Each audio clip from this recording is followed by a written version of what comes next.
N- Now we're live? Now we're live. I hate Wow. everything. I hate everything. Mike does not like when things are different. He doesn't.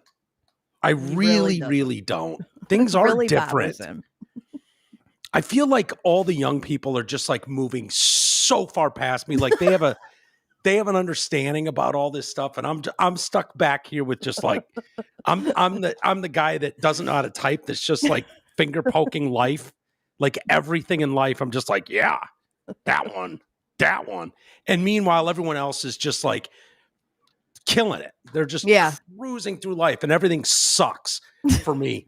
So when I like, they've taught the monkey how to hit play, and it's like, okay. Amy's ready. I'm ready. Go live. All right, we're good. Yeah. And then it's like, hold on. Well, Before you do that, we've got some questions for you. It's like, no questions. It's okay, Mike. We're live now. I'm good. How are you? I'm all right. Good. I'm all right. I'm depressed. Yeah. You know. I am too, Mike. I'm really sad at the way of the world. I really am. I mean, and it's probably because I've read a lot of this, you know, and so my algorithm is like, oh, you want to hear from every fucking piece of shit on planet Earth that thinks it's a great thing that Charlie Kirk was assassinated in front of his family and the world. Right. You must love that. Here, take all of it. Here's every piece of shit you've ever known, not known, inventing, creating some weird way to be like, no, this was awesome for the country, for the world, for religion, for everything. This was great. And it blows my mind. It blows my mind that, you know, and to those people, you've shown yourself so many times over the last 10 years with incendiary comments, with half-truths. You know, it's been a staple of this show for going on 10 years. And it used to apply really in the early days. I would get incensed at fake racism claims. Mm-hmm. And remember that? Remember those days, Amy? Yeah. And I would always come back to context. Context is the only thing that matters. Not getting a win against someone being like, oh, they said these words. And I would say stuff like, you know, just clipping someone going, I hate all black people is something I would never say because I don't believe that. Now, if you just clip the front of that, I hate all black people, and go, ha ha, Mike Walters, look, in his own words, he hates all black, like that. And it started there where it was really like, it's such not in good faith. It's just such not in good faith. The argument, there's enough actual racists out there, or maybe there aren't. Maybe that was always kind of the argument. You know, it was like, for a while there, we were on a really long streak of like race hoaxes. Remember? Mm-hmm. I vividly remember one at like Eastern Michigan, which turned out to be total bullshit. There was the Bubba Watson thing in the garage. Like everything was a noose. The subway girl who claims she was harassed because she was Muslim, totally made up. Yeah. And it goes back even years before that in New York with Reverend Al and Duke Lacrosse. Like there were all kinds of race hoaxes, culminating with what's his name, who they're making documentaries about now to try to clear his name, Jussie Smollett. But it's just, you know, I never thought it would get to this point where you could take someone like Charlie Kirk, of all people, the most, honestly, if you really think about it, probably the most moderate.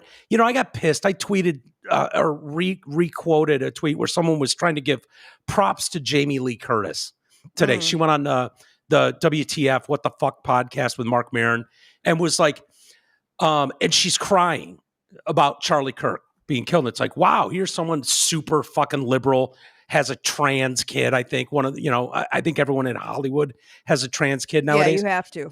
Yeah, I think you have to as part of the bona fides. You have to give your firstborn child over to the trans gods if you want to make it in Hollywood. Right.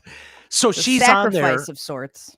And she's like, she's telling Mark Maron, and I probably should have pulled the clip, but she's crying about how, want to make it clear so she can attempt to keep her bona fides in Hollywood that she absolutely despises every word that ever came out of Charlie Kirk's mouth. Sure. They were all abhorrent thoughts and beliefs. Oh, yeah. But he seemed like a faithful man, and dying in front of his children is just awful. And it's like, wow, this is the way people should behave in times of a tragedy. And I'm like, hold on a second. Jamie, before you just go slandering someone's fucking name and life's work, why don't you explain exactly, not some bullshit, wildly out of context statement that the left is parading all over the socials these days? Why don't you explain what exactly in his very reasoned, rational, common sense debate points is so abhorrent? Do you know what abhorrent means? Yeah. Because if Charlie Kirk is abhorrent, we are literal Satan. Right. Well, yeah, for sure.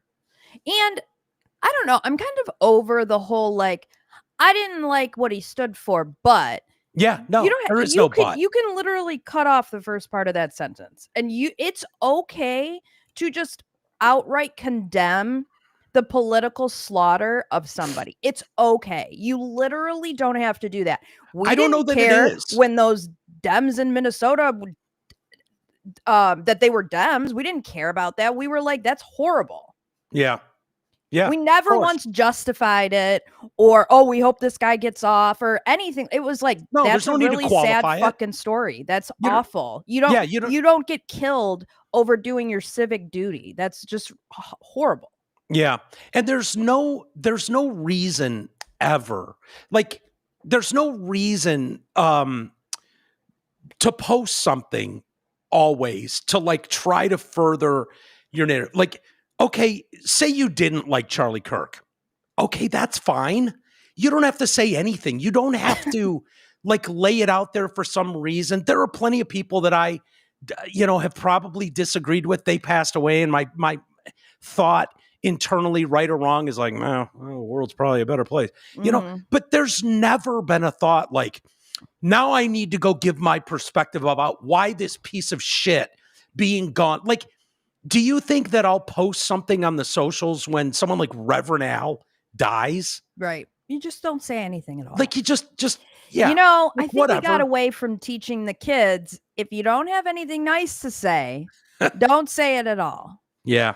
And I'm also sick of people who are demanding that I mention every single thing in the world that I find sad, if I also want to find Charlie Kirk's assassination sad. Like, right. I don't need to also tell you that I was sad when school shootings happened. I don't also need to tell you I was sad when the Minnesota politicians died.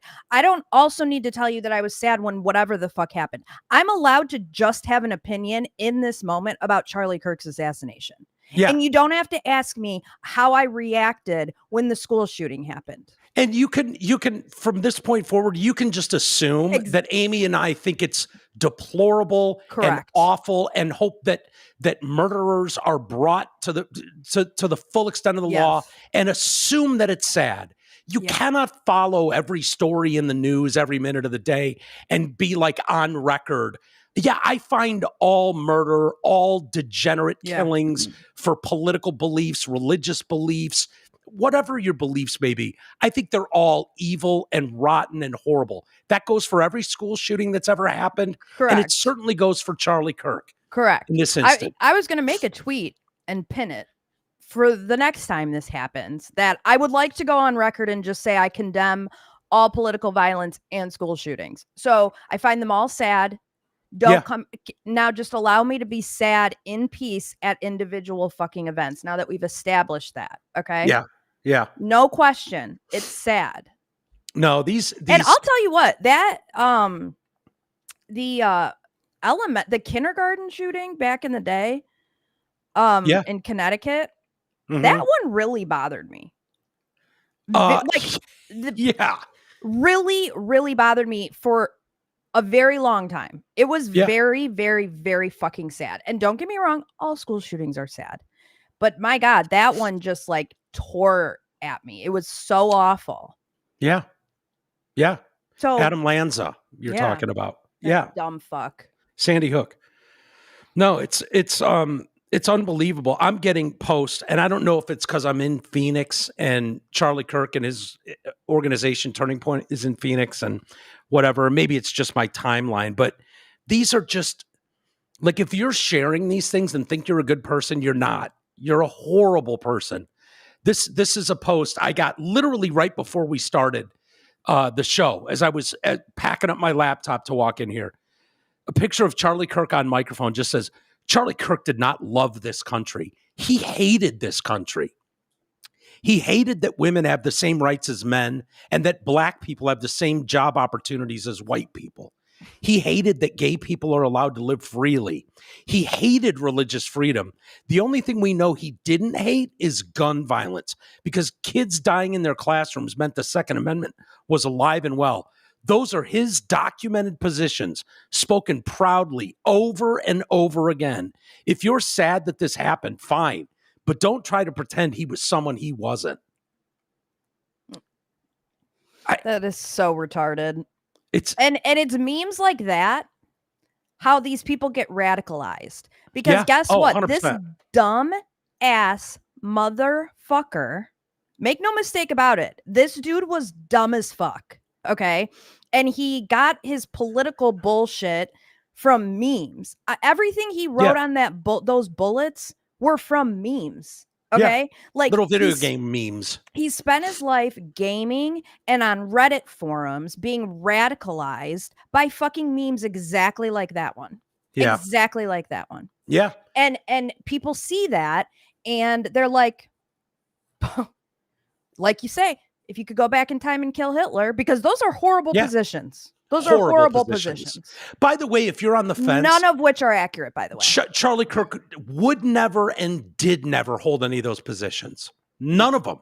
No. None of them. One of his very good friends was, what's his face? Who's gay? Fucking Dave Rubin. Mm-hmm.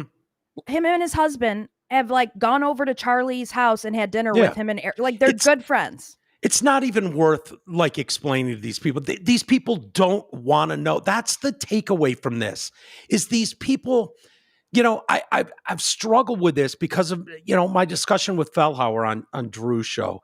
And I think Mark's a good guy. And my guess is he's never heard a single one of those videos with Charlie Kirk.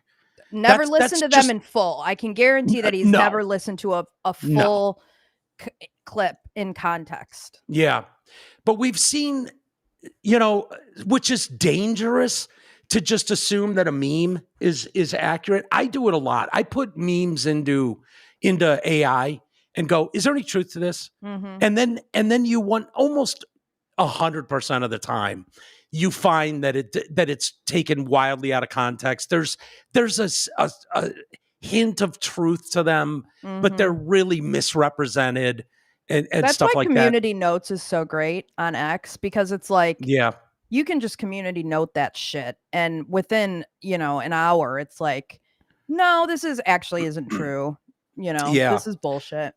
But what we've seen now for the better part of a decade is just further proof that these people are, it's like a poison of the mind like I've never seen, because I didn't believe it at first. But if you go back years and years to the early days of the college campus stuff, a lot of the Berkeley stuff, a lot of the, you know, Ben Shapiro stuff, you know, going back pre-COVID, where it was like the shouting down, you know, we're going to go make so much ruckus, this person can't possibly say anything without, you know, demanding they be ripped off campus at you know, Harvard Law School. Like, I mean, there was a point in time, I think it was at UCLA, I think in one of the California schools, where Steven Crowder's team infiltrated like an Antifa group and got undercover video of them giving the Steven Crowder person a knife, like a machete. Yeah. Yep. And then said, "This is where you go to get a gun." Yeah. They walked right over to the FBI and they're like, "Here you go. Why did it take a night?" Because at the time he's like a nighttime comedy host. Why did it take a nighttime comedy show to do what the FBI should be fucking doing? Why aren't you guys doing this? Yeah. Because here's the thing. It's like, I think they ignored that video, Amy. I think the local news, the national news that was there covering it, walked away. They didn't want anything to do with it. Yeah.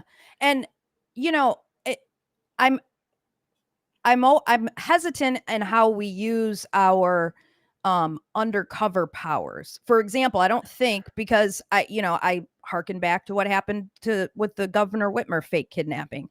I truly believe that, but for the FBI infiltrating that group and spurring on this kidnapping plot, this wouldn't have happened. So but I understand infiltrating groups, extremist groups, just to monitor things. Yeah. But you don't have to be active in planning events when you're the FBI. You can still infiltrate a group just like Crowder did and get intel. You don't have to be instrumental in framing people. You know what I mean?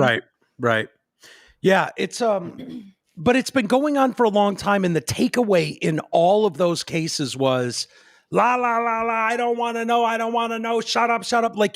They were never interested in the conversation, and they used the buzzwords like, we need to be able to have difficult conversations and open debate and open discussions about these things.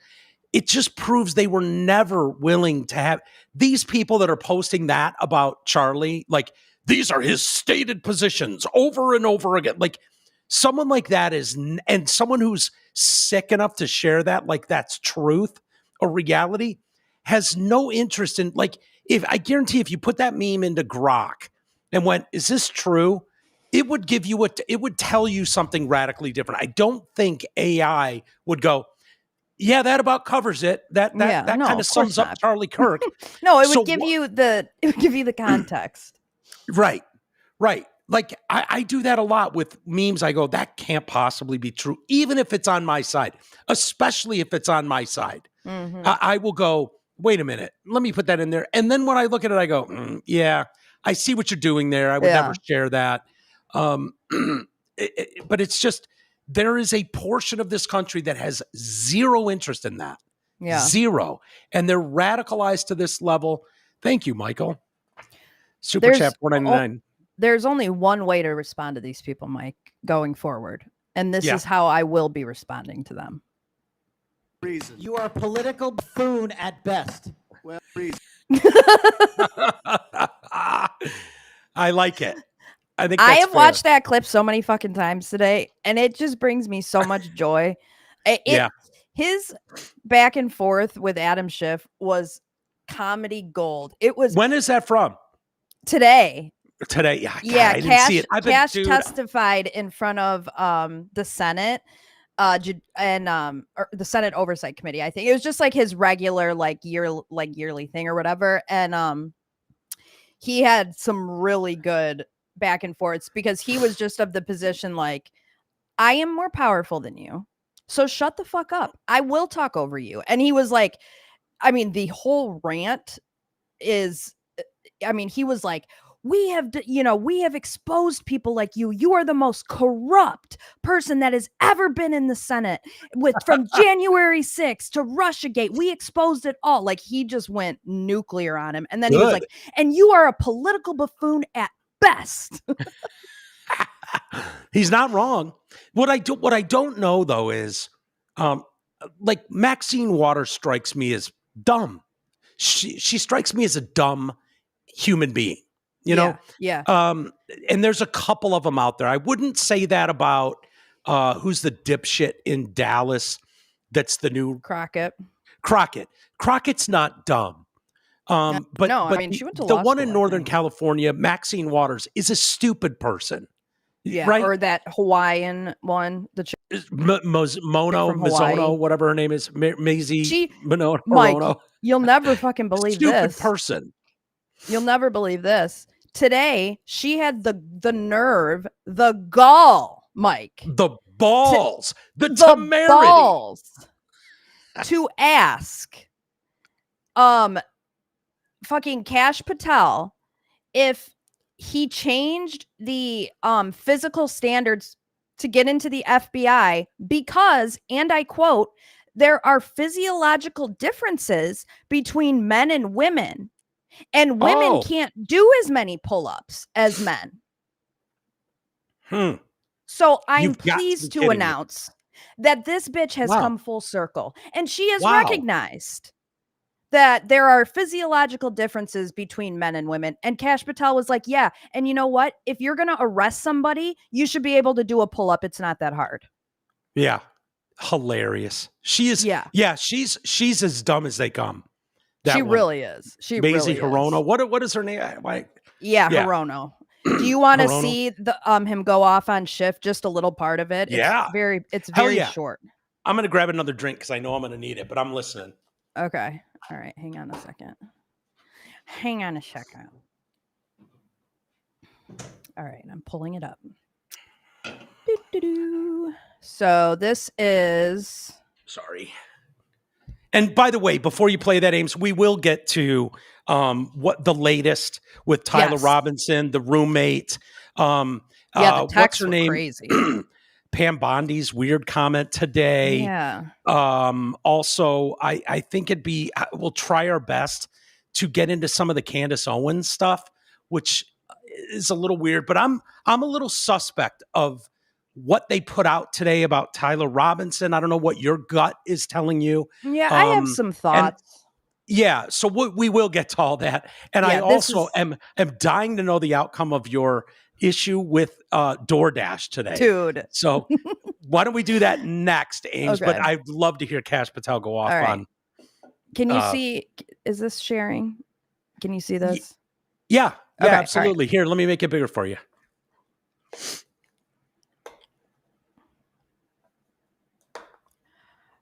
Oh, wait, is this the whole thing? No, it's not. Why can't I hear it? Can you hear that? Oh, you can't hear it? No. Oh, what it's the hell? Stuttering. Oh, that's annoying. Do you want to put it back over here? Maybe if it's in the littler one. You know what I'm going to do? I'm going to tell the story about DoorDash while I load this into our thing here. Okay.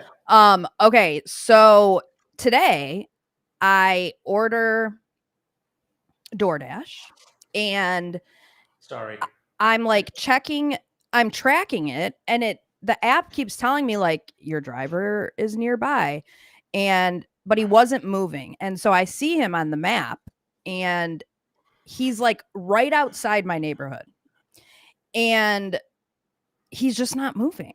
And so finally, after like 15 minutes, I messaged him in the DoorDash app, and I was like, "Are you lost?" And he was like, "No, this is the last thing I was expecting. No, I got pulled over and they're arresting me." No, they said they're taking me to jail. Yeah, I'm sorry. They're taking me to jail. I was like, what? I was like, dude, I'm sorry. And I was like, not to be insensitive or anything, but can you just starving.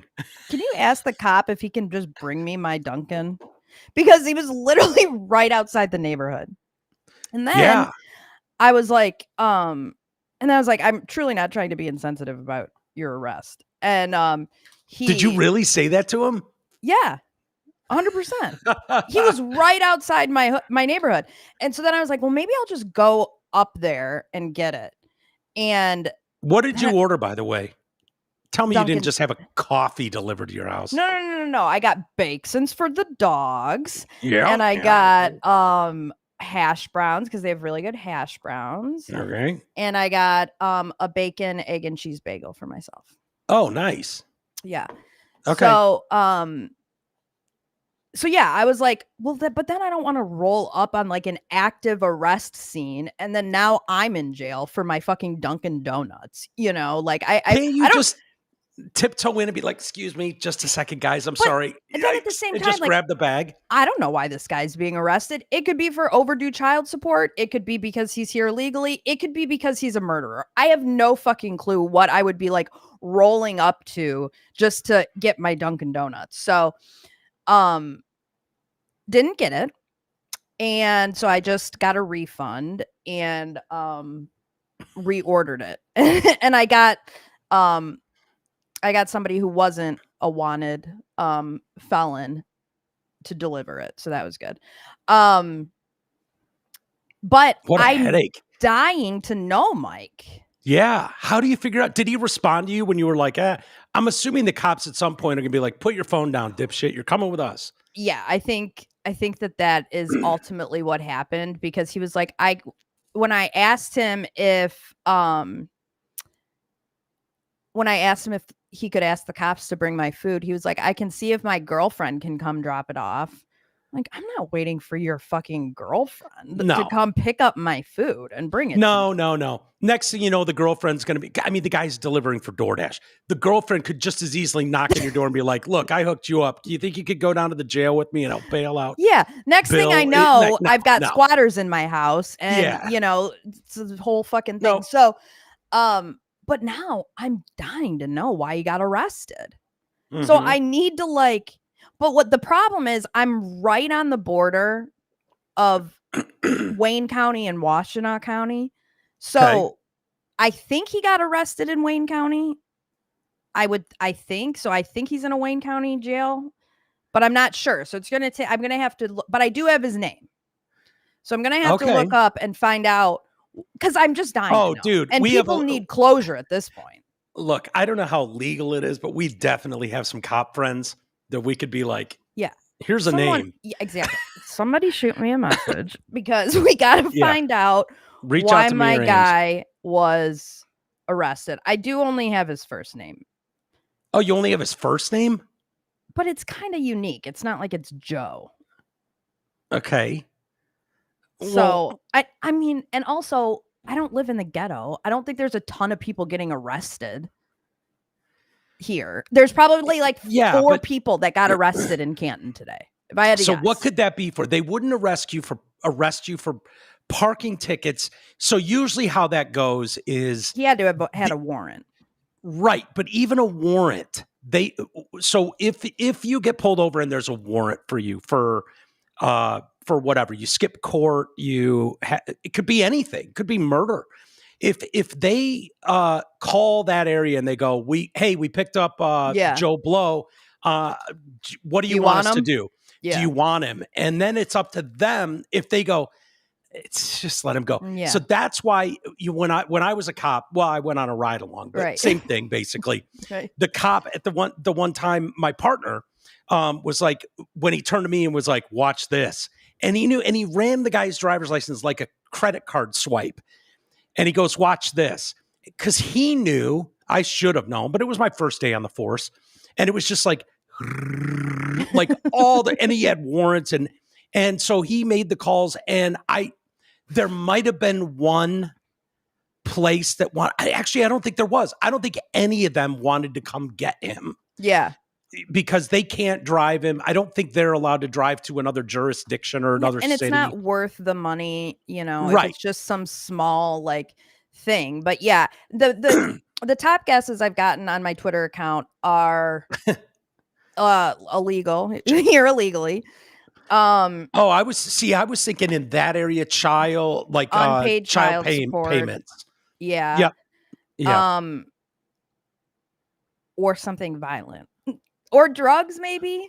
Yeah, well, maybe he's on probation and they search his car and they find weed and now he's, getting arrested. What was interesting though is he was messaging me. I feel as though he was not yet told he was being arrested, but he knew he was getting arrested, because I feel like if he was already arrested, he wouldn't have been messaging me, Yeah. But he was probably not. He was like, I got pulled over and they're bringing me to jail or whatever. I get the feeling that he was probably still sitting in his car and the cop's back running his shit, and he knows that any minute they're coming to arrest him because he's got a fucking warrant out. You know, like I feel like he just knew he was going to get arrested. So I don't know. Very interesting. I'm going to follow up. I tweeted at the Canton PD to find out what the fuck happened. Yeah. But I'm going to do some more research. So yeah. The first name that I have of him is Arnie, Arne. Okay. Yeah, that probably. Are you lost? No, I got pulled over. They're taking me to jail. Oh, that sucks. Yeah, and then I am getting I'm requesting a refund from DoorDash. Did they ask why? Yes, and it's like why, and it's like I was like I didn't get it, and then they were like, well, it's still being delivered, and I'm like, no, I communicated with him, and he's being arrested, so it's not being delivered. Oh, you told his boss that he's being arrested? Well, it's just like customer care. Oh, now he's going to lose his gig at DoorDash and blame you. I know. I just could not believe that. I was like, what in the fuck? Okay, here's that clip.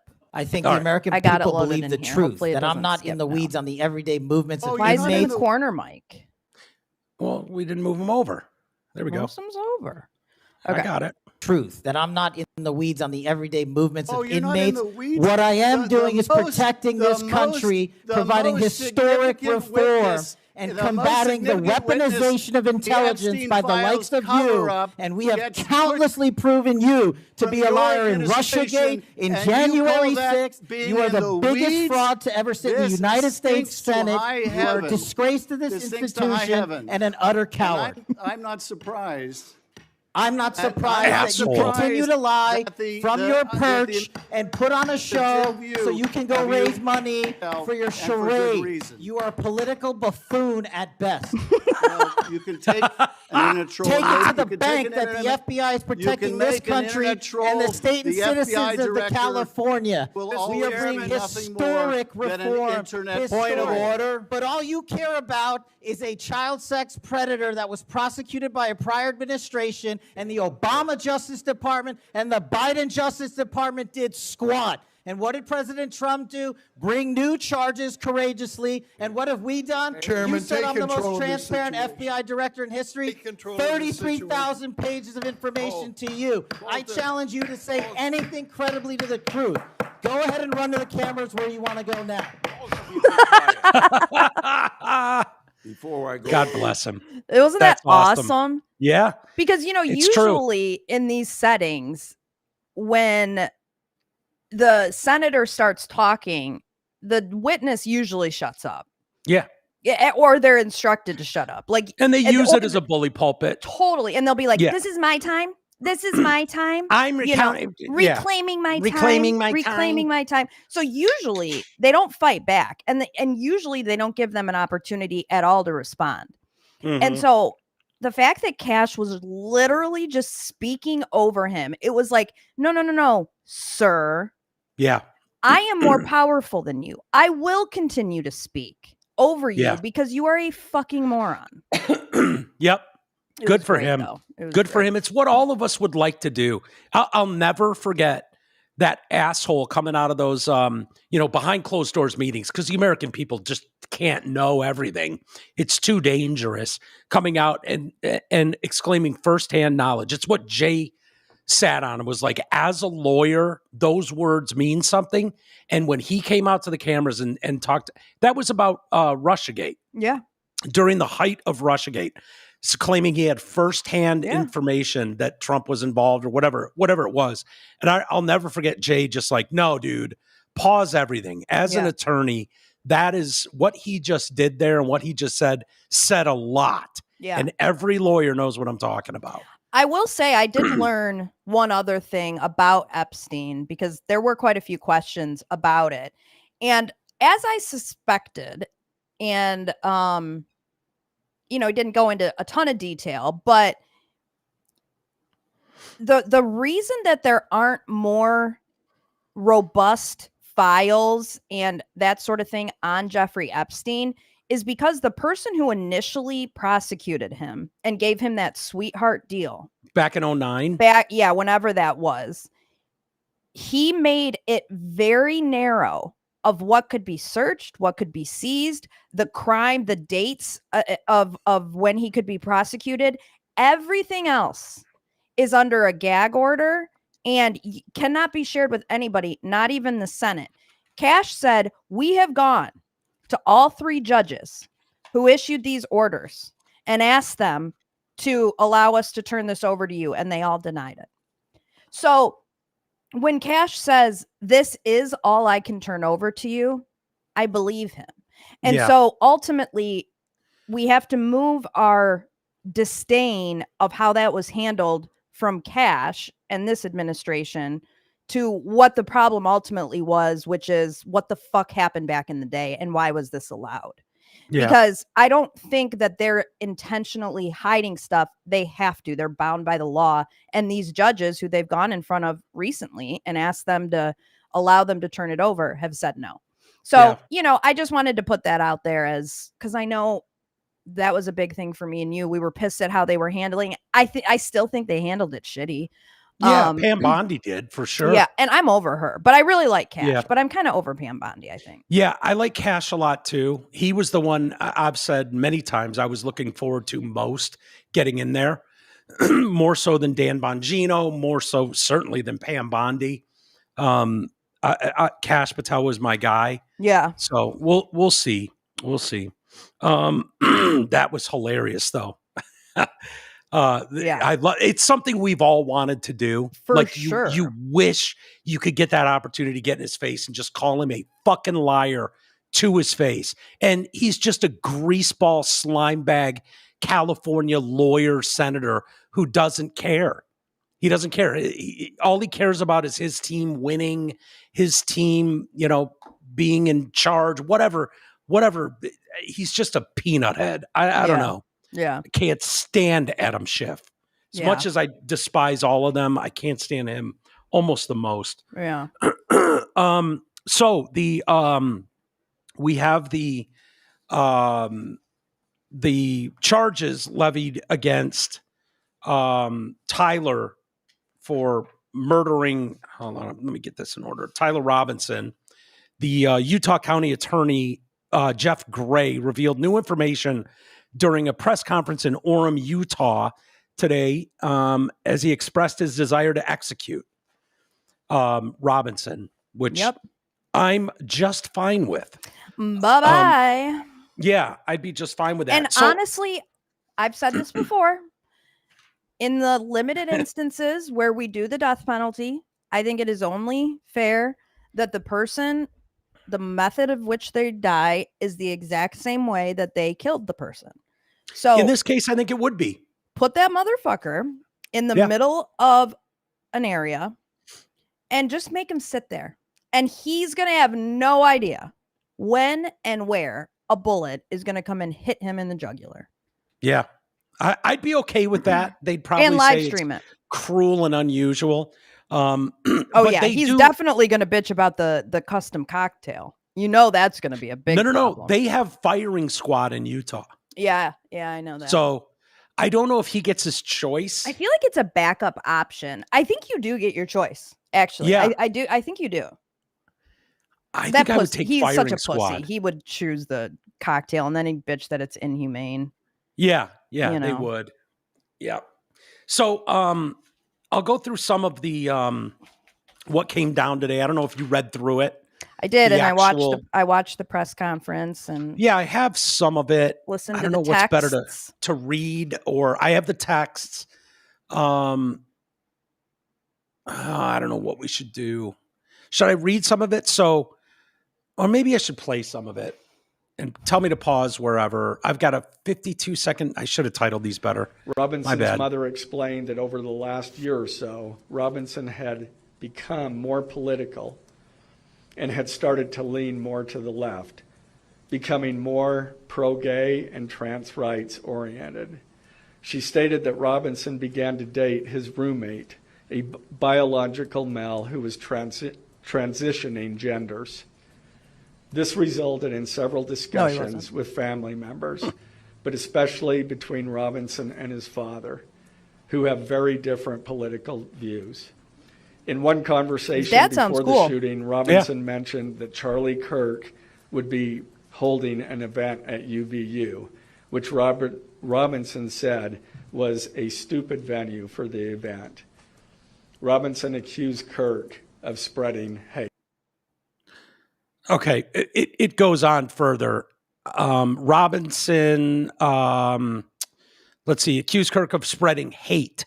Robinson's father reported that when his wife showed him the surveillance image of the suspected shooter in the news, he agreed that it looked like their son. He also believed that the rifle that police suspected the shooter used matched a rifle that was given to his son as a gift. Can we stop giving our kids rifles and guns as gifts? Well, it sounds like it was the grandpa's gun, and it was like being handed down to him, and it kind of looks unique. And so the dad was like, send me a picture of the gun. Where the fuck is it? Yeah, I thought that was weird when it was like, well, my dad's asking for a picture of the gun. Well, if the dad had his suspicions, that does kind of check. Yeah. As a result, Robinson's father, he suspected it was the rifle that was given to his son as a gift. As a result, that the rifle had, Robinson's father contacted his son and asked him to send a photo of the rifle. Robinson did not respond. However, Robinson's father spoke on the phone with him. Robinson implied that he planned to take his own life. Robinson's parents were able to convince him to meet at their home. As they discussed the situation, Tyler implied that he was the shooter and stated that he couldn't go to jail and just wanted to end it. When asked why he did it, Robinson explained. Yeah. I love this for him. I love that this dumb motherfucker was terrified of going to jail. Yeah. And by the grace of God, his parents convinced him not to put a bullet in his brain. And now he's in jail. And I just know he hates it. And that brings me a lot of joy. I thought the same thing. Like, oh, this guy's not looking forward to walking into jail as a hero or something. And by all accounts, like according to the text, I genuinely think he thought he was going to get away with this. Yeah. Thought he was going to take it to the grave. Die of old age, idiot, in bed with his gay lover. Yeah, and nobody would know.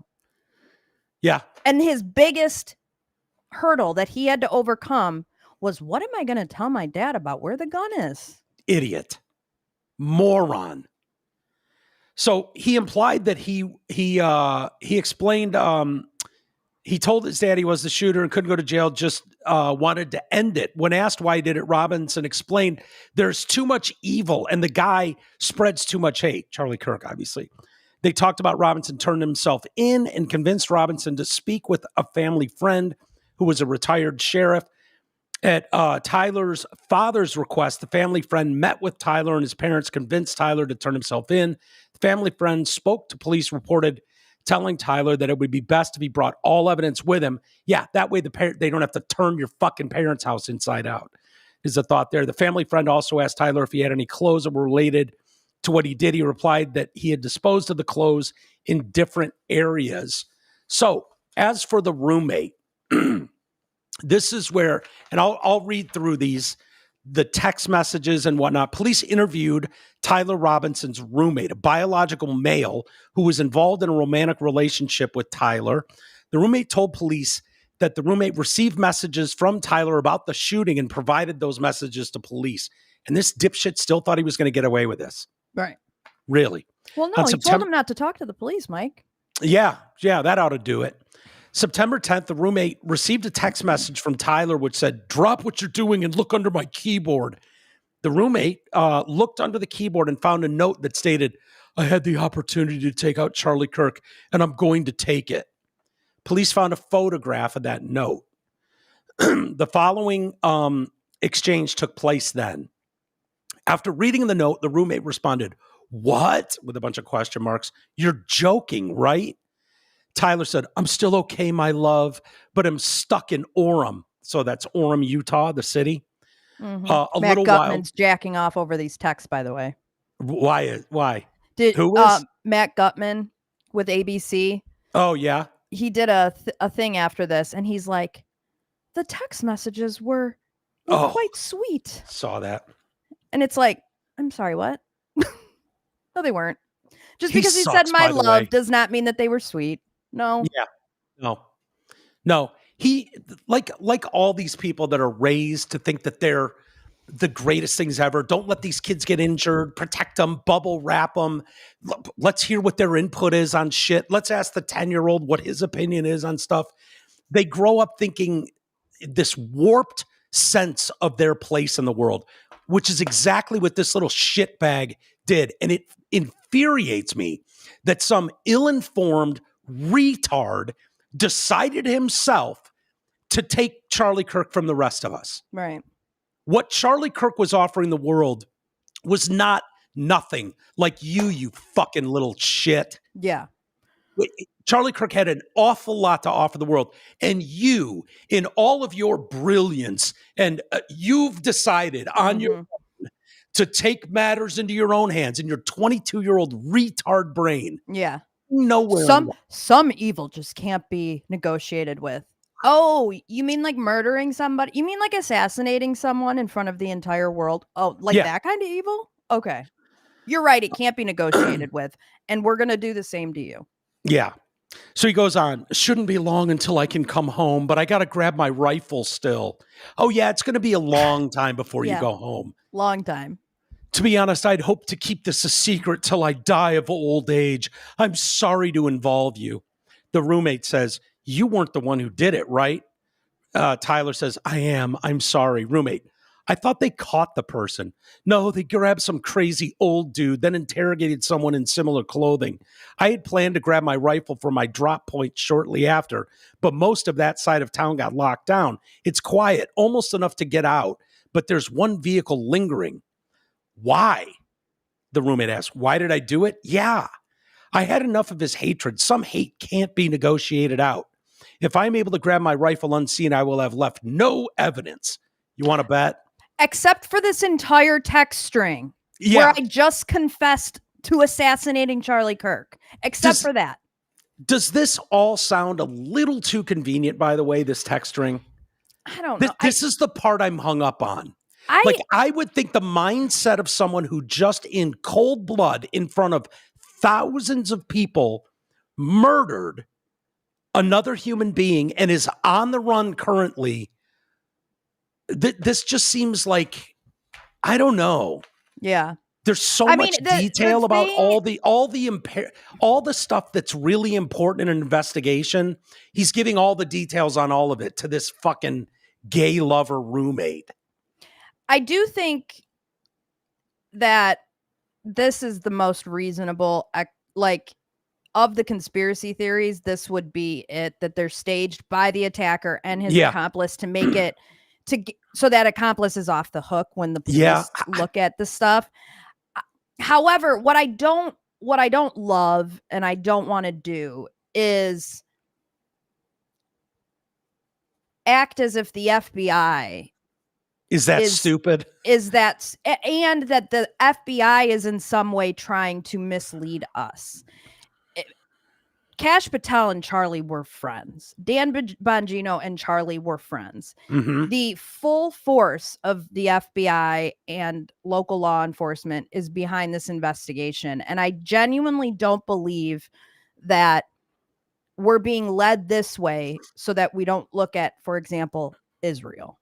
That's where I don't want to go with this. But what I know what Tesla AF said makes sense. I could see that they planned to have that text exchange so that the roommate didn't look like he was involved. But also, you gotta think the conversations they were having, you don't. Well, it sounds like he watched him engrave bullets. Yeah. That's in there. Read that part. Sorry, my phone's going off. So why did you do it? Yeah, I had enough of his hatred. Some hatred can't be negotiated out. Going to attempt to retrieve the rifle. Hopefully they have moved on. I haven't seen anything about them finding it. Roommate, how long have you been planning this? A bit over a week, I believe. I can get close to it, but there is a squad car parked right by it. I think they already swept that spot, but I don't want to chance it. Tyler says, I'm wishing I had circled back and grabbed it as soon as I got to my vehicle. I'm worried what my old man would do if I didn't bring back Grandpa's rifle. No concept whatsoever of what's my old man gonna do when he finds out I am an assassin. Yeah.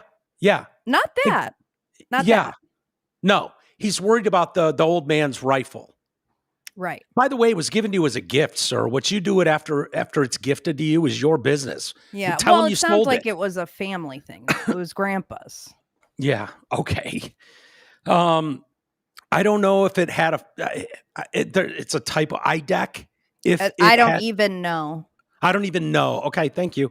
If it had a serial number, but it wouldn't trace to me, I worry about prints. I had to leave it in a bush where I changed outfits. Why did you have to change outfits? Well, I mean, not to be spotted. Spotted, yes. Spotted. Didn't have the ability or time to bring it with. I might have to abandon it and hope they don't find prints. Yeah, that's likely. Yeah, this is like what an idiot. What an absolute idiot. Yeah. Yeah, the FBI was going to be like, well, like I guess we don't have any prints. Oh, yeah. Well, pack it up. Let's go home. Who gives a fuck? Our best friends, like two of his best friends head up the FBI, but you know what? Let's just go home. Yeah. And then says, let's see. How the fuck will I explain losing it to my old man? Only a thing I left was the rifle wrapped in a towel. Remember how I was engraving bullets? The fucking messages are mostly a big meme. If I see notices bulge UWU on Fox News, I might have a stroke. All right. Hilarious. Yeah, hilarious. I'm going to have to leave it. That really sucks. Judging from today, I'd see Grandpa's gun does just fine. I don't know. I think that was a $2,000 scope, $2,000 scope. Delete this exchange, he then says. Idiot. And then Tyler comes back. My dad wants photos of the rifle. He says Grandpa wants to know who has what. The feds released a photo of the rifle, and it is very unique. He's calling me right now, not answering. Tyler says, since Trump got into office, my dad has been pretty diehard MAGA. I'm going to turn myself in willingly. One of my neighbors here is a deputy for the sheriff. You are all I worry about, my love. The roommate says, I'm much more worried about you. Tyler says, don't talk to the media. Please don't take any interviews or make any comments. If any police ask you questions, ask for a lawyer and stay silent. Yeah, I don't know, man. I'm with you. I don't think they're like, if that's a big game.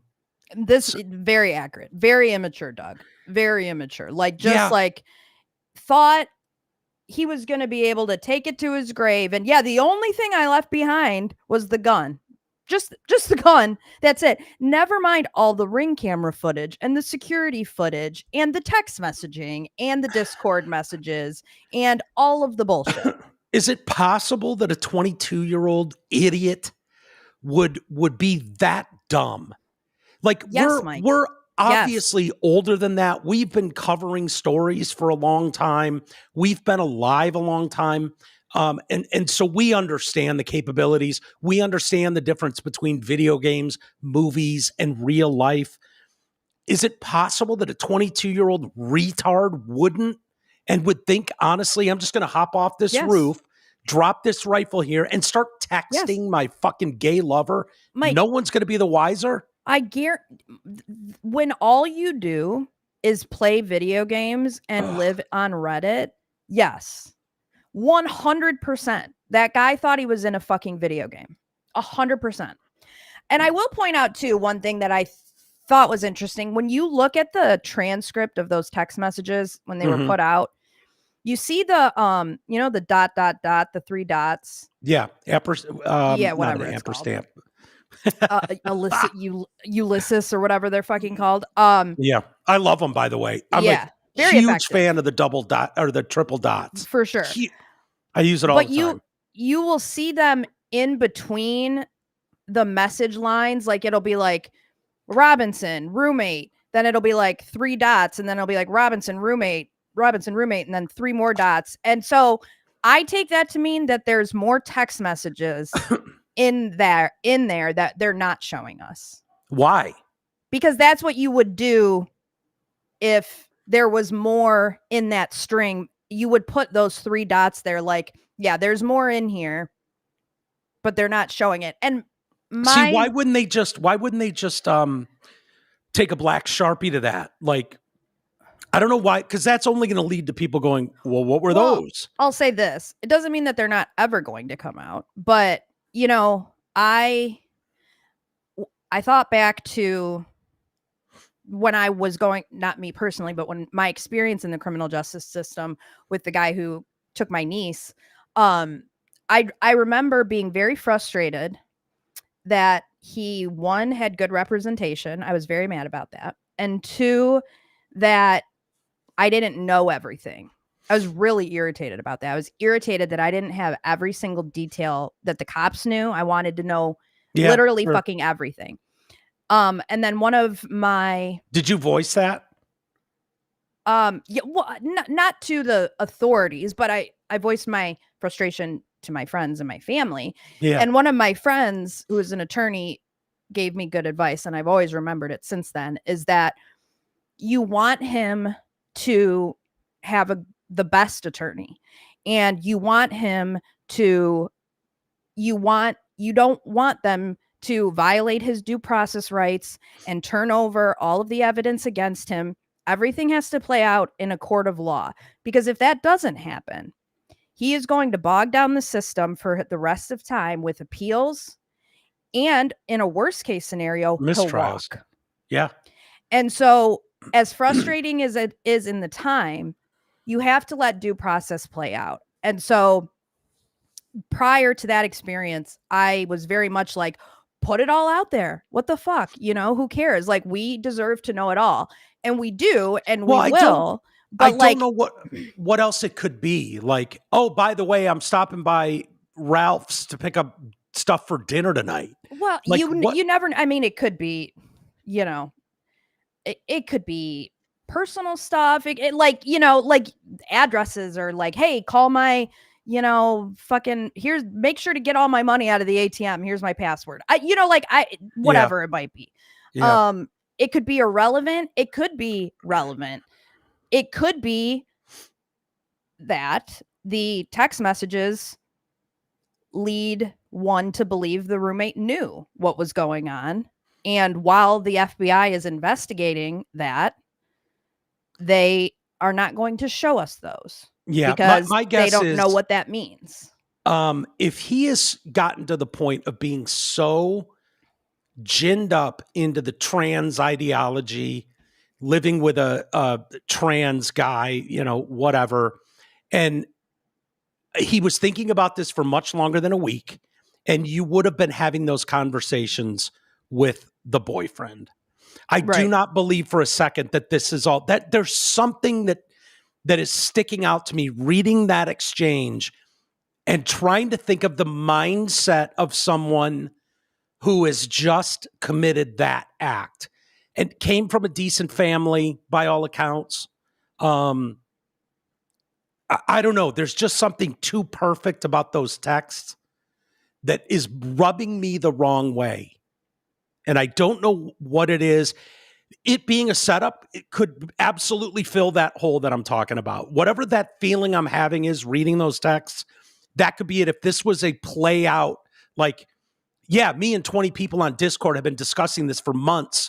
He's coming to Utah in the fall, and we're, you know, this is going down. If that was going on, and then afterwards, I'm gonna, you know, if someone goes down, it'll just be me that goes down. We'll have this. The plan will include a back and forth where I admit it to you, where I put the rifle, blah, blah, blah, blah, blah. Like, that wouldn't surprise me there. If they think they're outwitting cops, the feds, that kind of stuff, I could see that, because there's something that doesn't ring right about that text string. Do you feel that at all, Amy, or am I off base here? Honestly, to me, it screams, I think I got away with this. They're never even going to be looking for me. Nobody's ever going to read these text messages.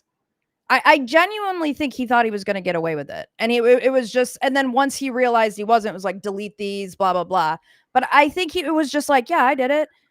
Yeah. You know, whatever. And well, if you saw all the love that someone like Luigi Mangione has gotten, right. why wouldn't that lead some disillusioned, degenerate piece of shit to think, I'll be a bigger hero than Charlie Kirk could ever dream of being? Yeah. Which is wildly false. Yeah. But nonetheless, your mental state is so gone from humanity to even go down this road. Mm-hmm.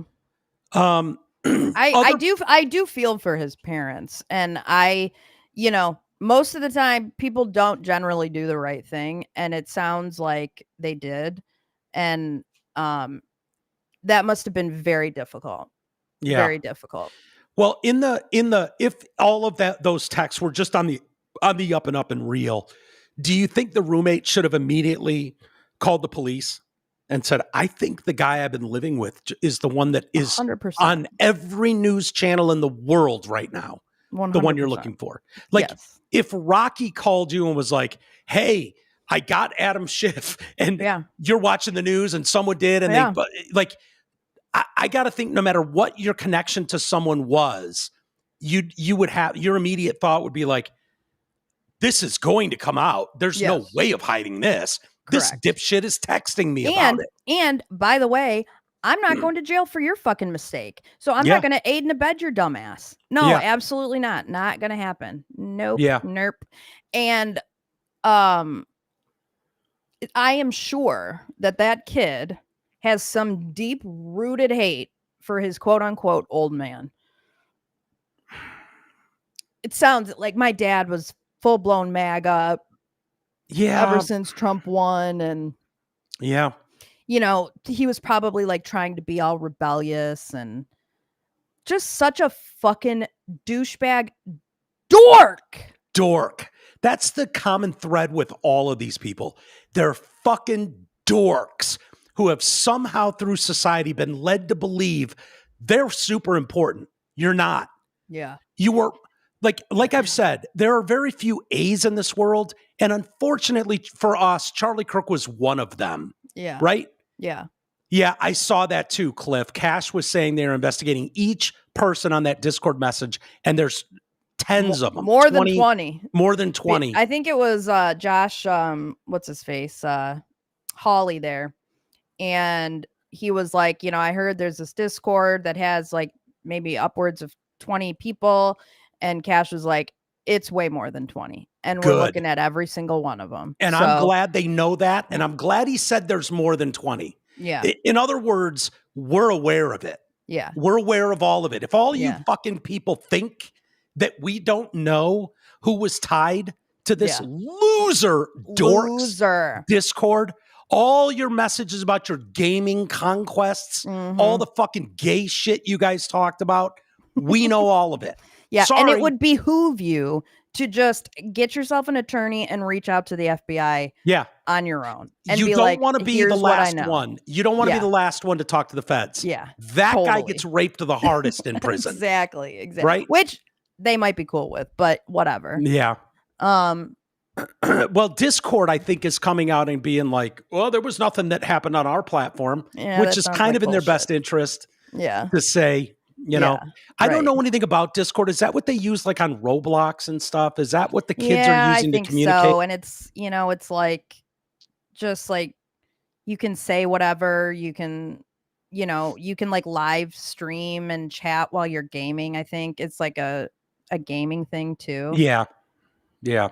So, and they think they're safe. They think they're protected from that. Like it's, Yeah. I don't throw a know. fucking undercover fed in every one of those Antifa Discord chats. How about that? Yeah. Yeah. And I hope to God someone finally asked Trump today or last night if they're going to finally look at labeling Antifa as a terrorist organization. What is the holdup, boys? What is the holdup? Yeah. Like, know the definition of terrorism, right? Right. You know what it is? Like, what if not that, then what? If you can't label groups like that terrorist organizations in this country that are funded by NGOs, the George Soros funded NGOs of the world. Yeah. What are we doing? Right. Like, what is the holdup? Do you realize the I think it was the ACLU labeled Turning Point USA as a hate group? Yeah. Like, fuck these people. I know. Fuck it's 'em. such bullshit. Let's go. Listen to this headline from Vanity Fair today. Charlie Kirk redeemed. A political class finds its lost cause. What? What does that even mean? It means like Charlie is finally redeemed in death because the political class, us, we found a lost cause to get behind. Like Charlie Kirk was a lost cause? His death, yeah. Wow. Yeah. They're so evil. Evil. No other way around it. I just saw this this meme. ABC's Matt Gutman reading the text messages between the shooter and his trans boyfriend. Dude, I love that meme of Randy. That's so awesome. From South Park. I worry, by the way, yeah, we're covered in cum if you're just listening to us. Randy at the computer, just covered in nut. Candace Owens. Yes. And I want to play a few minutes of it, and you can tell me to pause wherever, or we can just listen to it. She's claiming threats were made to Charlie Kirk during an intervention with Bill Ackman, who's an investor, a billionaire Jew. And her and Ian Carroll are kind of on this, like, Israel is not the good guy. Charlie was having doubts about America and their support of Israel. And this led to his, like, because I think it's a pretty big widespread thing amongst especially young conservatives. The idea of perpetual war, we're not interested. Right. So it has nothing to do with Israel being bad. But it would be fair. It's more so like, no, we just don't want to constantly be involved in your war. That's it. Yeah. And it's fair that Charlie would have been having inner conflict with dead children in Gaza. Like, correct. That tracks as well. Yes. No matter what someone on the left tells you, Charlie Kirk was a very good human being with a moral compass. And there's no doubt that you can't look at every square inch of Gaza in rubble form and go, you sure you just got the bad guys there? Right. And take some issue with that. Have a few questions. I think Charlie Kirk has proven that he's going to ask a few questions. Right.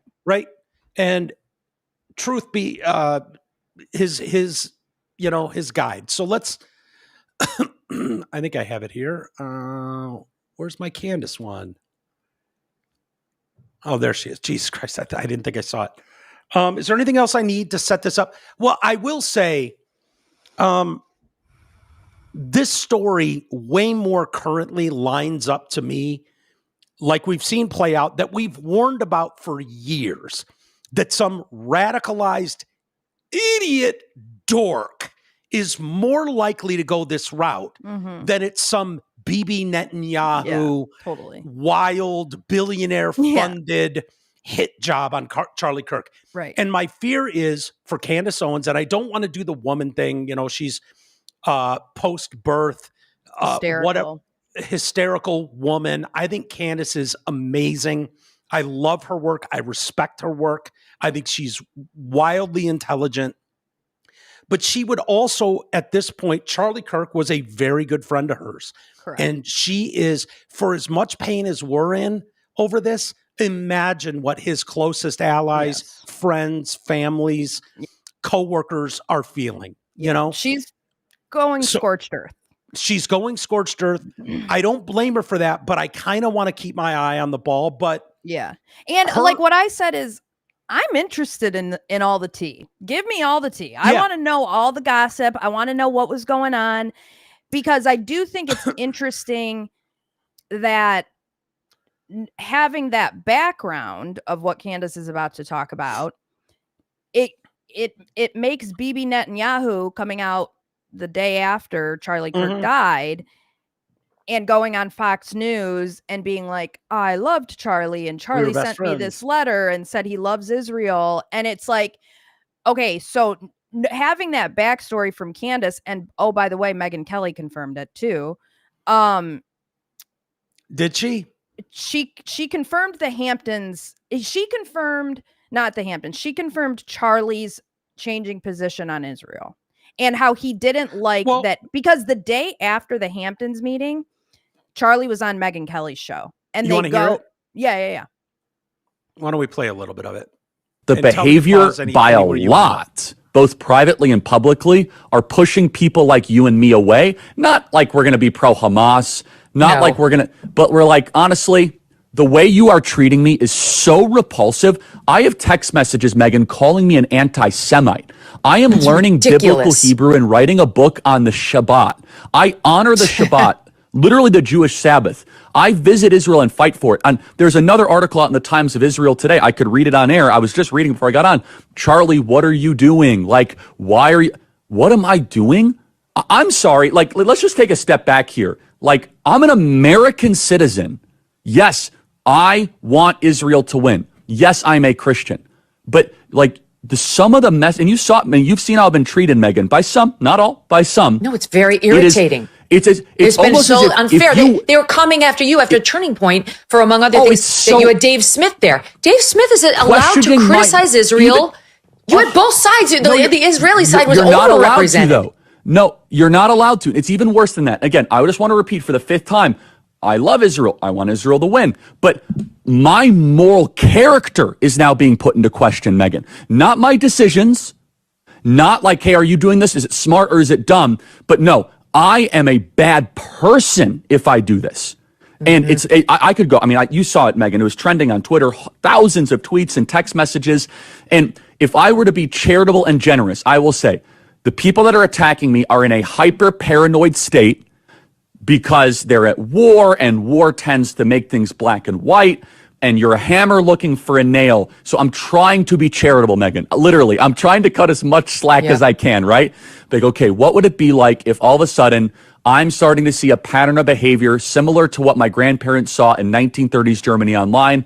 How would I behave? So that's like my charitable kind of overcompensation spirit. At the same time, I'm like, but it's not defensible to be dumb, right? Yeah. So, and it's offensive. It's offensive to those of us who have been out there defending them in many instances against critics on our own side.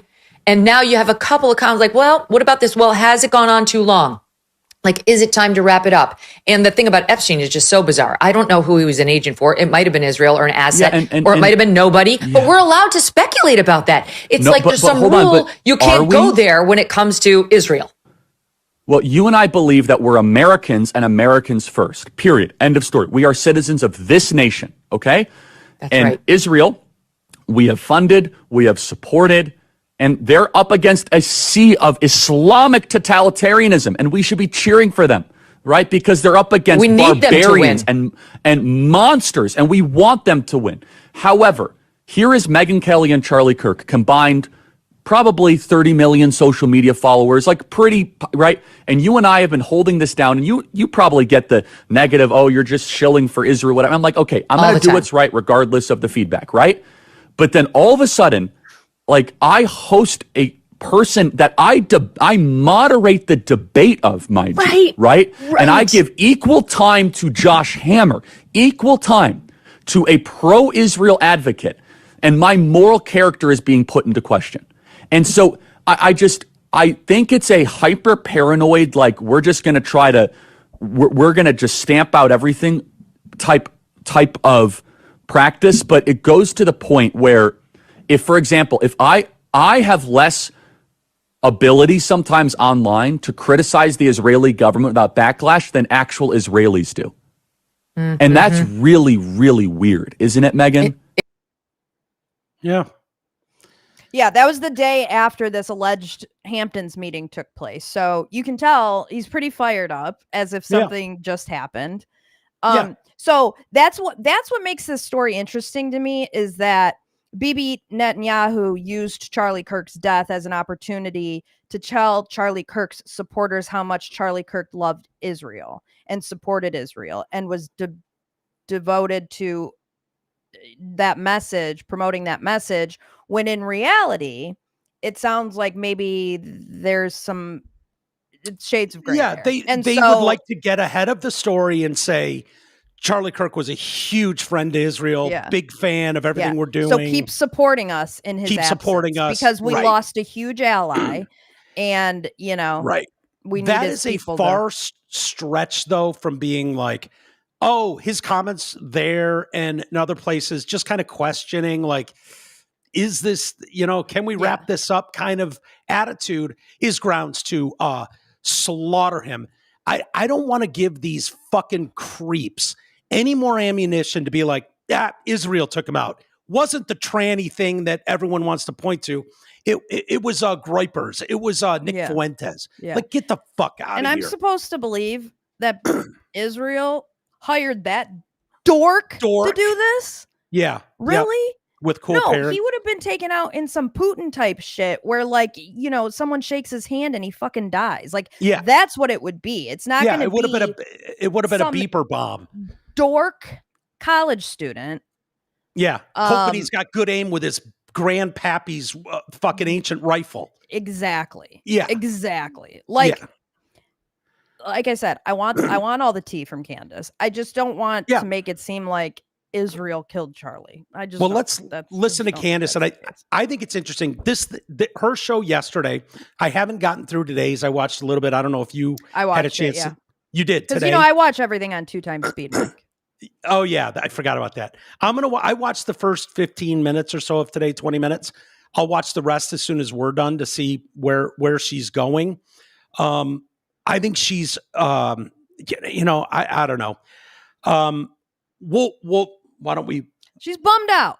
She's really upset about her friend, and I don't blame her. I think, Amy, knowing you as long as I have, I think you're the type of person that would go scorched earth as well. Are you kidding me? And when you're, this is why you got to be careful about being too close to a story. Mm-hmm. Hammered in search of nails, if you will. But the fact is, when Candace went live last night, that thing was posted for an hour and had 3 million views. Yeah. And was up to, God, I don't even know how many millions of views. People are paying attention to what Candace Owens is saying. So here's a piece of it if you missed it. And tell me to pause wherever you want. And he had more than one event, but he had essentially what was staged, an intervention was staged by Bill Ackman. Because Charlie's rational thoughts about Israel were a no-no. This is not the route that you should be going on. And Charlie was surrounded by his friends, his quote-unquote friends. Bill Ackman was very upset, and threats were made. That is what I am. That's hearsay. And I will tell you that I am very happy for Bill Ackman. Charlie's closest confidants who were there have debunked this part of it. Yeah. Like, the meeting happened. No, there weren't threats made. And he was very angry. I don't know where Candace is getting that. Candace wasn't there at this meeting in the Hamptons. And I do have Bill Ackman's response. It's lengthy. He took to Twitter today. I mean, how much time you got? My God, the guy fucking, it's like, say less. He went step Bill. by step. Tell me whenever you want me to stop Bill this. Ackman to dispute this narrative. In fact, he was asked to dispute this narrative. Max Blumenthal went out to him today, and Bill Ackman came back and said, I have receipts I can show you. And he did not provide the receipts. This is not how it went down. I know it went down this way. I'm waiting for one of them to go on record and to say that it didn't go down this way. It was at this time that Bibi Netanyahu was called and Charlie was invited to Israel. This was an under duress situation, I would say, because I've been in these situations before. When I started asking very sensible questions about Israel as someone who had dedicated her political life to supporting Israel, many times alongside Charlie Kirk, I was met with the very same pressure. And just like Charlie was being invited to Israel, I was invited somewhere else. And when this arrived to me, it felt like a threat. I got to tell you that. It felt like a threat, like not like, hey, come here and we can educate you because you're my friend. More like, this is your last chance. That's how it felt to me. I can't speak to how it felt to Charlie. And I know that Charlie was offered a ton of money in this moment. Stupid. Charlie's got plenty of money. Spend tons of money. And Turning Point, I guess, if it needed to go to a higher level, would have gone to an even higher level than it already was at. And I know for a fact that Charlie denied that funding. That Charlie denied, and what Bibi didn't include there, he declined to go to Israel for, I would describe this as like, re-education camp. We've seen it. You made an uh-oh, but we can help you. We just need you to come out to Auschwitz and take a picture. Yeah. We just need you to come to the Holocaust. What are you thinking, Amy? Take a photo. I think that happened to Candace. Yeah. And she may be projecting a little bit, but it's also very possible that Charlie called her and was like, this is kind of the vibe I'm getting from how this all just went. I feel like they're kind of like, yeah, come out here. And don't you remember how much you loved Israel and how much it changed your life? Why don't you come back out here and, get reconnected with the Lord? Like and maybe Charlie was like, I just felt it to be like they wanted to re-educate me. Like, no, I remember my trip to Israel. I don't need to go back. Right. And it makes sense, in fairness, that, Israel, the narrative on Israel is starting to change with the general American public. Either people that are supportive are going, yeah, we don't want to fund this stuff. We're worried about America first. And, and they're starting to ask hard questions about, going scorched earth on children, women, everything else. Like, so that narrative needs some correcting, needs some help.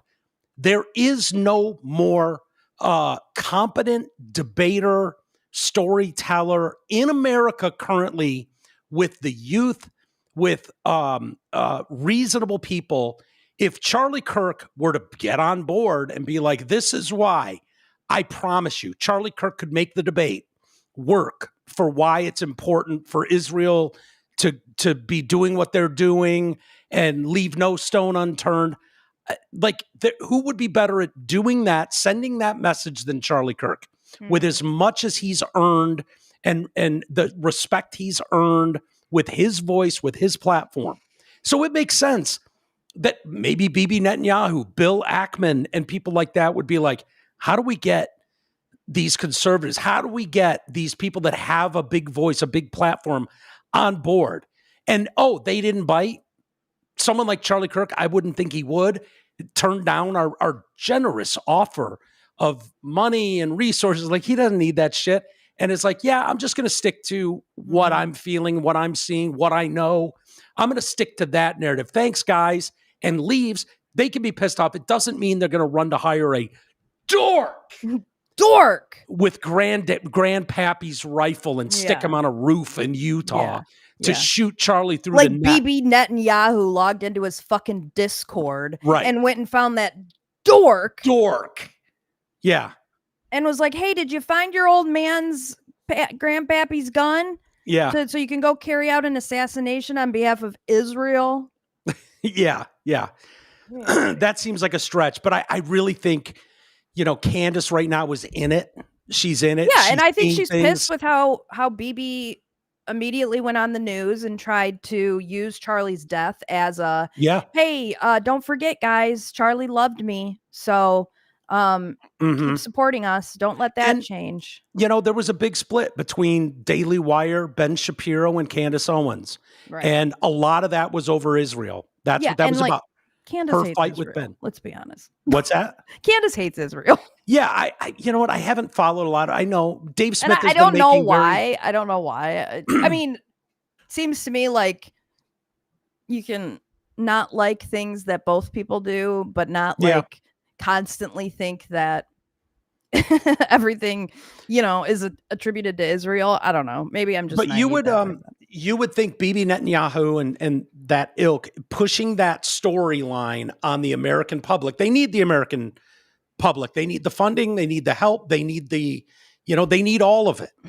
Candace knows it was Mossad. Yeah, I don't. Does Mossad hire dorks?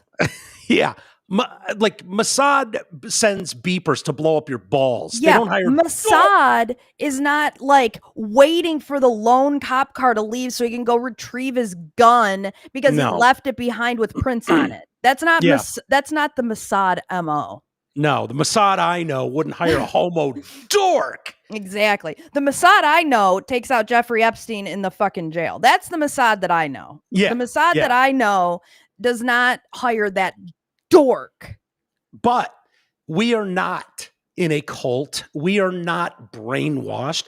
And I think Candace Owens has earned enough to where it's like, I'll hear her out. Yeah. No, I'll for hear sure. her out. Why not? Sure. Yeah. I will absolutely hear her out. And millions of other people across the world are hearing her out as well. I think she's very close to this story. It makes sense that Bibi Netanyahu is leaning on the Daily Wire and the help of Ben Shapiro and his type. I think if you didn't pick up on what Candace was laying down about, if you think you were going to slide into Charlie Kirk's seat, but she was talking directly to Ben Shapiro. Yeah. She was singing that. And here's the problem that I had and have had from day one since this all went down. There is not a person on earth who can slip into Charlie Kirk's fucking seat. Yeah, right. Therein lies the real tragedy of this story. Yeah. That is the real problem. Did you hear him talking to Megyn Kelly there? Right. It's fucking heartbreaking just listening to him speak. I know. It is. It makes me very sad. I'm almost done if you want to take him downstairs. We're just about done. I'm going to read a couple emails and then we'll call it a night. Rocky came up because Diesel's barking because he wants Diesel's to get being down. a dickhead. It's all right. We're a little bummed out about Diesel, Mike. Why? I'm bummed out about Shibby. Well, he's old and he's already deaf and he's starting to go blind. And he thinks you're over here, but you're over here. And it's just sad. It's just sad, but his nose still works great. He can be in a dead sleep and you fucking open that, Dunkin' bag and he pops up hell yeah. Do you give him all the treats and shit he shouldn't eat now? Mike, all of them. Ordered him something separate from Dunkin'. I ordered him his own side of bacon. So yes, 100%. And so it just bums us out. And he's moving really slow. And the last 3 nights, he's woken up at 3 a.m. because he's had to go outside and he's thirsty. And so the last 3 nights I've been up at 3 a.m. and haven't gone back to bed. So it's just he's just getting old and he's bumming us out, Well, I started spoiling Cece with food, because I've been giving her brown circles since I got here. We don't have a kitchen right now, really. I mean, it's all under repair. So I can't even, if I wanted to, Ed was making Cece's food and she loved it. So now and I feel bad. So I'm like, we got to put some cottage cheese in there. Yeah. Or we got to sprinkle some shredded cheese on there for you, sweet pea, or put some steak chunks in there for you. And she got an inflamed can hole and her butthole was all irritated, right before I went out of town. Yeah. And the vet was like, no more cheese. And so now I've got to put on a glove and I got to smear this cream on her can hole. Oh boy. It's been kind of a mess.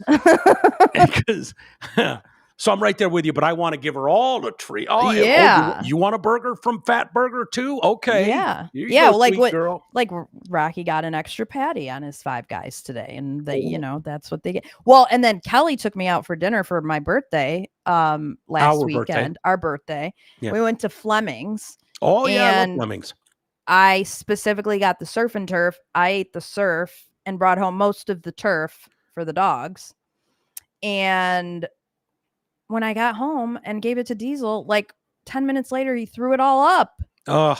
I was Cece like, threw treats today. I was like, dude, you just fucking threw up like the best dinner. Yeah. He knows I Mom just will get him a new one. I just saw, Mike, there's been updates to Building a Legacy, Remembering Charlie Kirk, which is taking place this Sunday in Glendale, Arizona. These will be the following speakers: Erica Kirk, Donald Trump, JD Vance, Marco Rubio, RFK Jr., Pete Hegseth, Tulsi Gabbard, Donald Trump Jr., Tucker Carlson, Stephen Miller, Sergio Gore, Suzanne Scott. More names to be announced. Wow.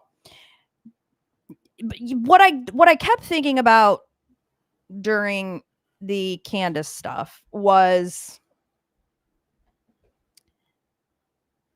how does Erica feel about this right now? Like, is Erica thinking like, hey, Candace, can you just wait like 5 minutes before you start telling everybody what was happening in my husband's life right before he died? You know what I mean? Like, can we at least get through the funeral before you start like releasing screenshots of text messages? And cryptically, she's kind of cryptic about it. Like, I know more. There's more. And there's more. You better tell the truth before I do. And she says today in her episode, like, and I'm being reached out to by Turning Point members, and they're saying the story isn't what it seems. And it's like, do we have to drag Turning Point into it right now? Like, the guy's probably not even buried yet. But let's just, I don't know, he might be. But did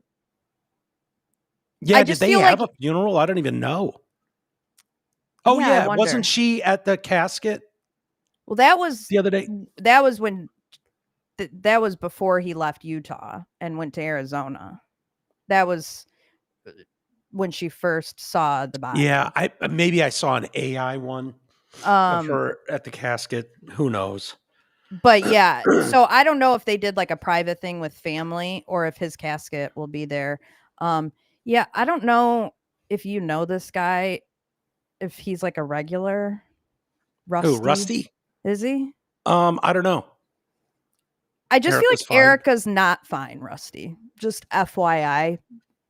There's no way she's fine. I thought her speech was incredible. Would be incredibly hard to give. She's a widow in her 30s with 2 young kids, and her husband was assassinated in front of the world. So I just don't think she's fine. FYI. I have a feeling those two, Erica and Charlie, have talked for a long time about this possibility. For sure. You know what I mean? For sure. Like, doesn't make it probably any easier, but I don't think this comes out of left field either. I was just thinking today, though, like, she's got this whole house of stuff, a whole closet of his clothes. Mm-hmm. And like, there comes a point in time where you have to, and I mean, my mom had to do it, but you have to box all that stuff up and get rid of it or put it somewhere. And it's like, those are the types of things that people don't think about. Like, oh, Erica's fine. She's doing this. She's doing that. No, Erica is living in a house right now that she built with her husband, and he's no longer there, and all his shit's there, and she has to do something with it. And, she's got an entire company to run and kids to raise. Like, she's not fine. No. And you don't even realize the amount, because I've been through this on a level, not quite like this, obviously, but the amount of dates that come up during the year that things happen, whether it's his birth date or like anniversary dates that them as a couple would have for special moments, upcoming stuff that would every be holiday, holidays, not to mention there's probably a vacation scheduled for 3 months from now that, when, you can imagine. When she dresses those kids up in Halloween costumes next month, she's going to be devastated. When she sits around the Thanksgiving table, she's going to be devastated. At Christmas, when he's not there to open presents, they're going to be devastated. Like, she's just not fine, and the kids aren't going to be fine. Yeah. I mean, they will be eventually, but they're not. I actually looked up yesterday. I'm like, where are Charlie Kirk's parents? I was wondering that too. Yeah. Do you know anything about them? No. And I didn't know either. And I'm like, no one's tracked them down. Like, he's 31. They've got to be what, 60? You know what I mean? At most, probably. Yeah. And I think she's got many millions. She's all good. She has enough faith to sustain her. She's fine. Plus, your boy Ben Shapiro is going to take over Turning Point for her. Shut up. No. I don't think so. I mean, who knows? Who knows how this plays out? But I don't think Ben Shapiro. Yeah, I do know that she's not fine because she has millions, Rusty. Yeah, no, that wouldn't clearly matter. Rusty's never experienced any kind of trauma in his life. Don't let him get your goat. He might be goat seeking right now. I'm done. Done with the bullshit. I'm just done with the bullshit. Like I'm done excusing away shit like this. I just don't give a fuck. You've never, Rusty, experienced this kind of loss or pain. And if you have, no, fuck you, Rusty. I'm not going to simmer down. I'm just not going to. Because guess what? Like, you throw millions of dollars in my face, I would take my dad back here on this earth every fucking day over money. So fuck you, Rusty, and don't tell me to simmer down because I'm not going to. Fuck all the way off. Next. Yeah. So back to Charlie's parents. Yeah, tell me about the parents. So the mom, I believe, is a teacher of some sort, or was. I probably should have written this down. It was like a therapist or something. But his dad, Charlie Kirk's dad, was worked at a big firm as an architect, and one of his premier jobs was Trump Tower in New York City. Oh wow! Yeah. Which I was like, holy shit. But they kind of like staying out of the spotlight and like don't. So yeah, Charlie and Erica were doing their thing. I'm sure they're fine. They've got millions. Don't worry about it, Mike. Yeah. Millions can just replace their son or their husband. Don't you know? I know. Wow. A month off with no warning. I thought you quit and didn't tell us. You could have done a show from here. Jeez. At least you're back. I didn't take a month. I was gone last week. But Mike, you had dental work the week prior. I know. And so we did a show, but it was only a member show right before you left for Michigan. Yeah. So it's like we didn't do any public shows Monday, Tuesday, Wednesday, and then I think Thursday we did a member show, and then you left. Yeah. I know that's true. And I got fucked up when they did. I still do. These still look goofy to me every time I see myself in the camera. So these are this week. I need to call them and go there, and I'm down to the last stage. So we done that. I don't think that's going to be a huge I got to miss shows process. We'll see. I thought I was only going to be out the one day the week before, but I thought I'd been talking about going to Detroit, doing Who Are These Podcasts for weeks. Yeah, people don't listen, Mike. I've heard from multiple people that I know listen to every show who were like, damn, I didn't know you were gone. Like, so I'm really sorry, people, that I did that to you and was gone. And I planned on doing a couple shows with Drew, doing the Who Are These Podcasts event, and was like, fuck it. I'm not going to bring a bunch of equipment. I wish to God I would have. I probably could have done an emergency thing on my phone, but I was just like, I was so mad. It probably wouldn't have been a good thing. Maybe it would have. I don't know. You live and you learn. But yeah, I'm sorry about that, people. You're not the only person that said something to me about that. You live, you learn. Okay, sorry. Doug says, Martin Luther King and Charlie Kirk are basically the same person. The only difference is Martin Luther King did his movement here in the United States. Charlie Kirk moved the world. One of your most loyal listeners, Doug. Hi, Amy. Hi. Yeah, this is a tough one. Hanging with Drew. How were you able to stomach your fascist commie apologist for Charlie's murder friend for a week? Insufferable to listen to him. I wish he'd just go into the background and have Brandon take second chair. I know. They're talking about Mark, obviously. Yeah. Mark. Oh, God. Number one issue I have with Mark, and I've mentioned it before, is like, if you say something like, well, why would